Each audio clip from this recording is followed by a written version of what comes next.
What's up, guys? It's Benji with Budget Overland. So I'm doing a review right now for Blue Yeti. They sent me an EB55. It's a 537 watt hour little power station right there. And I've got a bunch of goodies back here that I typically will use out while camping and on the trail. Just something to just recharge everything because I don't have an onboard power station that's hardwired or anything. So I've got a little experiment we're gonna do together, and I also plugged in my fridge and ran it in my shop when it was 80 degrees, and I don't know, it did pretty good. So let's see what all we can hook up to this EB55 from Blue Yeti. All right, so first off, I don't have anything plugged into this, and I was gonna put this on a tripod, and I probably still will, and I will continuously add things to it, and I'll tell you what they are. First of all, we got a little Devos. This is, I think, the first gen Light Ranger. So it doesn't have the USB-C, it's just the old school whatever, but it works fine for me. That's dead, almost dead, but we'll charge it off anyway. This is our little fan we bought off Amazon. I don't even know what brand it is. Anyway, Amazon special. And the cool thing about this is I could run this on medium all night long, and I say all night long, probably 7 to 8 hours. And in the tent in the summertime, that's my go-to.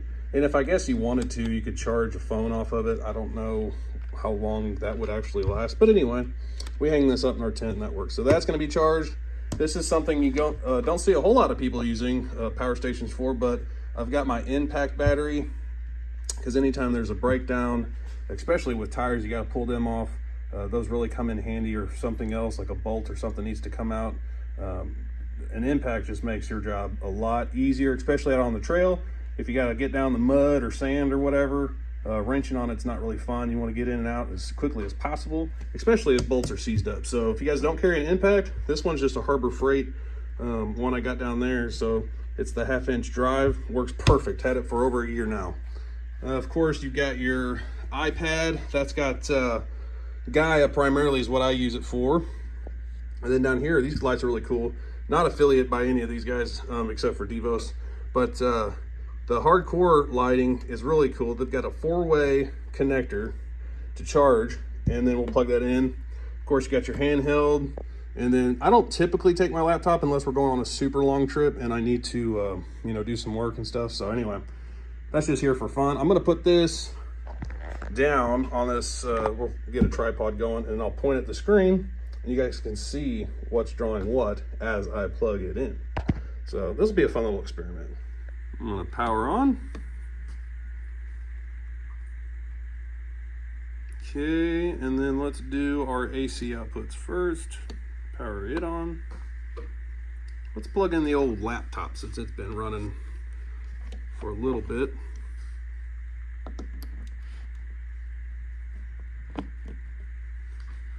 All right, output.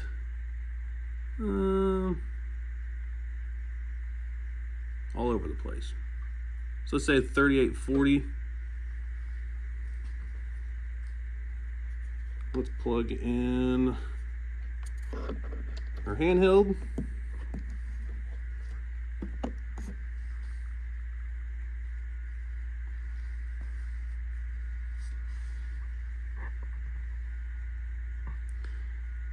Confirm that it's working.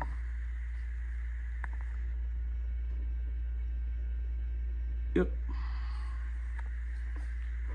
That doesn't draw hardly anything, it's so little. All right, let's plug in this bad boy right here, the Earthquake Impact battery charger.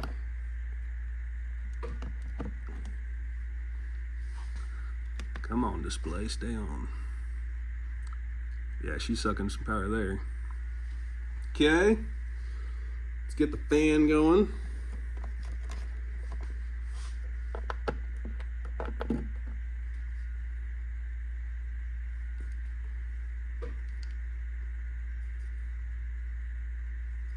Gotta turn it on, obviously.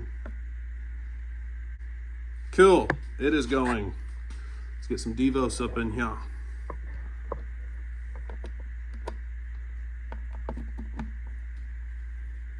Devos, good.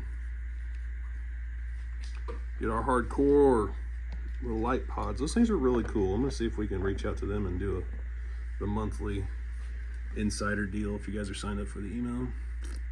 All right, cool. Everything's plugged in except for my tablet.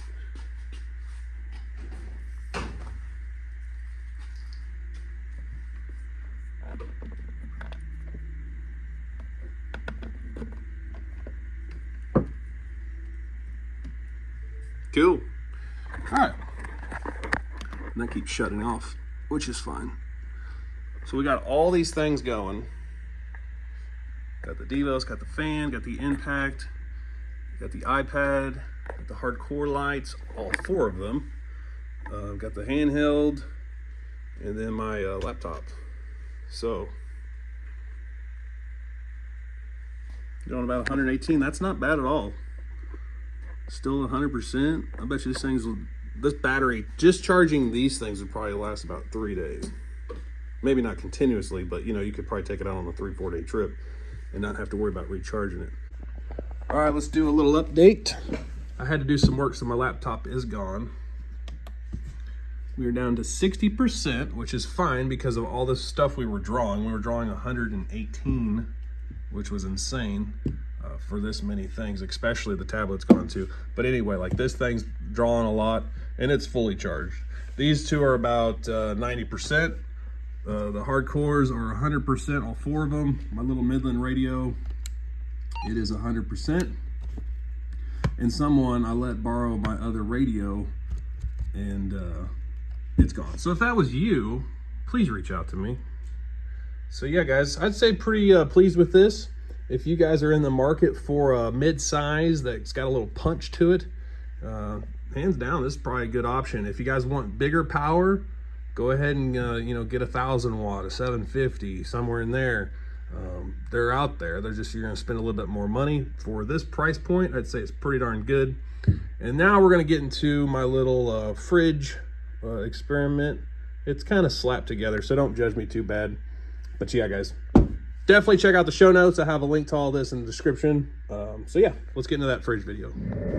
All right, before we get into our little experiment, here's a little box it comes in. Really nice packaging. No damage at all to the actual box. This was inside an actual shipping box, so it's pretty cool.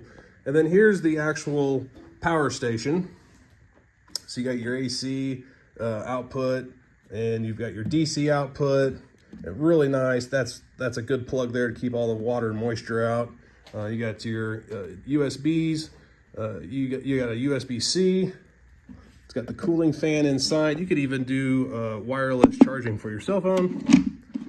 And on the back side, I've got this cool little light with, I think, a couple different features. Yep. All right, here is the setup. I'm going to run this thing all night. It's about 1 o'clock on a Sunday afternoon. I'll be up here at 8 o'clock tomorrow morning. So yeah, let's turn this sucker on. It's 100%. And this is exactly, it's a dual zone, but I'm running the whole thing as a fridge, so I don't have a freezer running. So I'm going to see what, yeah, 34 is what I typically keep it at. So, yeah. Check back in on it in the morning. So it's 78 right now, 100%. It is drawing 39 watts. So we'll see.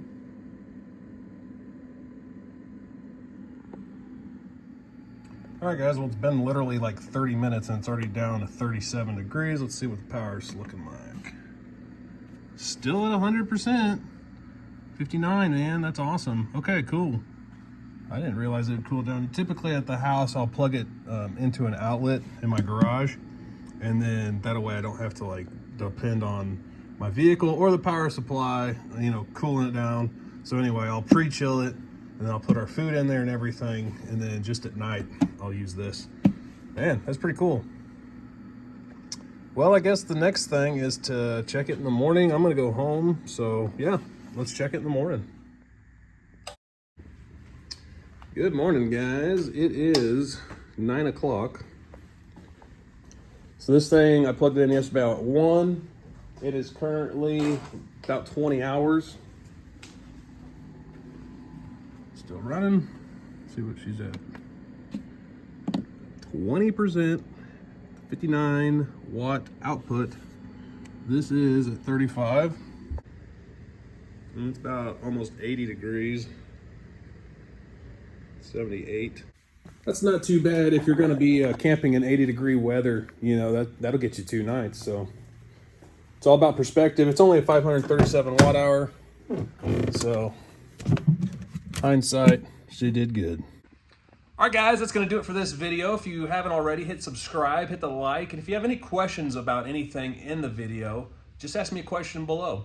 I'll try to do updates on this throughout the year. Like I said earlier, I only had about 5 weeks to kind of test it out, and that's kind of all the stuff that I was running. Very pleased with it, considering it's been in the 90s here in Missouri. You know, that's pretty good for a 537 watt hour little power station. So this winter, I'm going to hook it up again and kind of see if it does better. It should do a lot better for the winter months at least. And then I'm going to hook it up to my diesel heater and see how it goes from there. Guys, check out the description below if you're interested in purchasing one of these. This was kind of a trade-off. They gave me this power station in exchange for a video. So if you could, please hit the like and leave a comment below. Bye, guys.